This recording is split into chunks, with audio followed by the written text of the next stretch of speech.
Welcome students. आज हम लोग चैप्टर 6 के बहुत ही महत्वपूर्ण टॉपिक ब्लड प्रेशर यानी रक्तदाब के विषय में पढ़ने जा रहे हैं। रक्तदाब के बारे में जानना बहुत ही महत्वपूर्ण है। जब रक्त वाहिकाओं से गुजरती है तो यह रक्त वाहिकाओं के चारों तरफ एक दाब या प्रेशर क्रिएट करती है। तो चलिए इसे हम लोग थोड़ा विस्तृत रूप से देखते हैं। तो जो विषय है वो है हम लोग के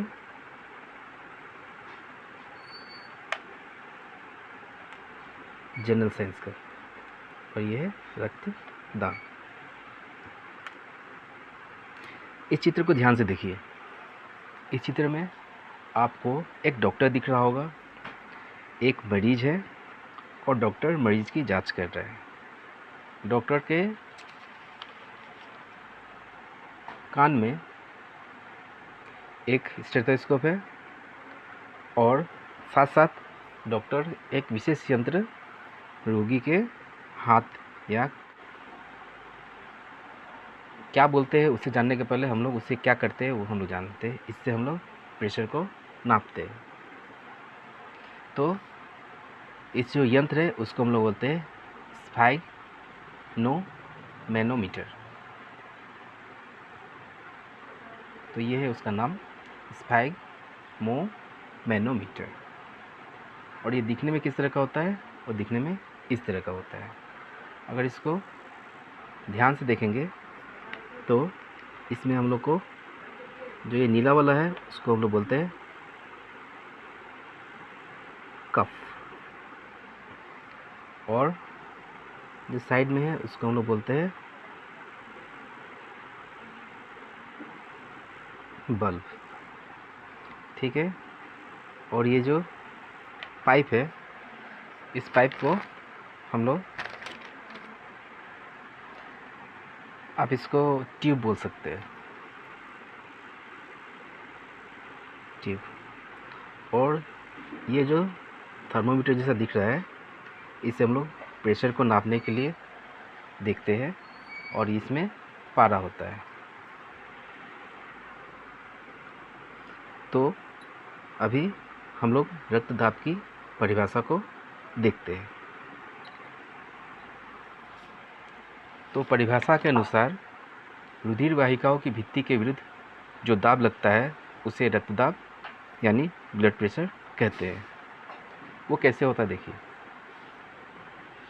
ये हम लोग के रुधिर वाहिका है, ठीक है, यानी जिससे हम लोग ब्लड जा रहा है। मान लीजिए पाइप है, ठीक है, और ब्लड ऐसे फ्लो हो रहा है, इसके अंदर जा रहा है, ठीक है। तो जब भी कोई तरल वस्तु एक पाइप के अंदर से गुजरती है तो उस पाइप के चारों तरफ एक दबाव लगाती है। तो इसी प्रकार रुधिर या रक्त या ब्लड, वो भी रुधिर वाहिकाओं के चारों तरफ एक दाब लगाती है, और जिस दाब को हम लोग बोलते हैं ब्लड प्रेशर या रक्त दाब। यह दाब जो होता है वो सिराओं की अपेक्षा धमनियों में अधिक होता है। यह धमनियों में अधिक होता है, और धमनियों में अधिक होने के वजह से हम लोग मुख्यतः रक्तदाब को धमनियों के ऊपर ही जांच करते हैं कि धमनी में दाब कितना है। रक्तदाब दो प्रकार के होते हैं। जो पहला होता है उसे बोलते हैं प्रकुंचन दाब, ठीक है, और दूसरा होता है अनुशीतलन दाब। तो इसको हम लोग थोड़ी सी विस्तृत रूप से अभी देखते हैं। चलिए ये देखिए।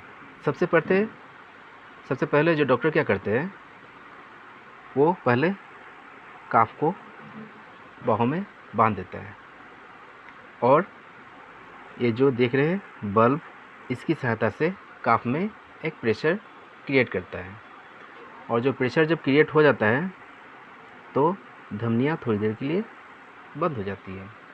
तब हम लोग उसका प्रेशर को नाप लेते हैं।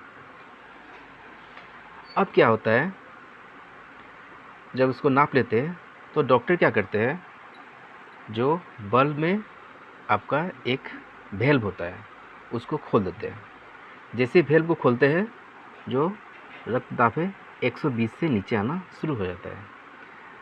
पहले 120 रहता है, बाद में क्या, जब वेल्व खोल लेते हैं तो 120 के नीचे आना शुरू हो जाता है। और तब डॉक्टर क्या करता है, हम लोग का धमनियों से ध्वनि को सुनता है। वो धमनी सुनते रहता है। कब तक सुनता है? जब तक धमनी से आवाज़ आना बंद ना हो जाए। जब धमनी में आवाज़ आना बंद हो जाती है तो वो नापता है कि अब कितना प्रेशर है, तो उसे 80 मिलना चाहिए। तो हम लोग देखते हैं जो दाब के समय में 120 था, जिसको हम लोग क्या बोलते हैं, जिसको हम लोग बोलते हैं प्रकुंचन। तो प्रकुंचन के समय 120 होना चाहिए और अनुशीतन के समय 80 होना चाहिए।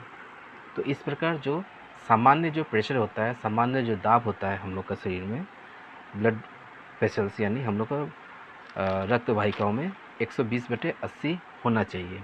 इसमें प्लस माइनस 10 हो सकता है, लेकिन मुख्यतः 120/80 होना चाहिए। तो अभी जब डॉक्टर के पास जाए, डॉक्टर अगर आपको अगर बोले कि 120 है बटे 80 है, यानी आपका जो प्रेशर है, रक्तदाब है, वो सामान्य है। अगर इसमें अंतर आ जाता है तो आपके रक्तदाब में समस्या है। समस्या होने से क्या होता है, अगर रक्तदाब अधिक है तो आपको क्या होता है, स्ट्रोक होने की संभावना होती है। साथ साथ क्या होता है कि अलग अलग जो ऑर्गन्स होते हैं उसको अफेक्ट करते हैं। और अगर कम जाए तो कमना यानी ब्लड ऑक्सीजन कैरी करता है, तो अगर कम जाता है तो ऑक्सीजन सप्लाई कम हो जाता है और अलग अलग समस्याएं हो सकती है। तो इसी प्रकार आज हम लोगों ने रक्तदाब के विषय में देखा, और जो अगली कक्षा है, अगली कक्षा में हम लोग पादपों में परिवहन किस तरह से होता है उसके विषय में देखेंगे। ठीक है, तो जो 2 पॉइंट इम्पोर्टेंट है देख लीजिए। जो प्रकुंचन दाब है वो 120 होना चाहिए और अनुशीतलन है वो 80 होना चाहिए। तो आज के लिए इतना ही। नेक्स्ट क्लास में हम लोग दूसरे विषय में, दूसरे टॉपिक के ऊपर में पढ़ेंगे। धन्यवाद।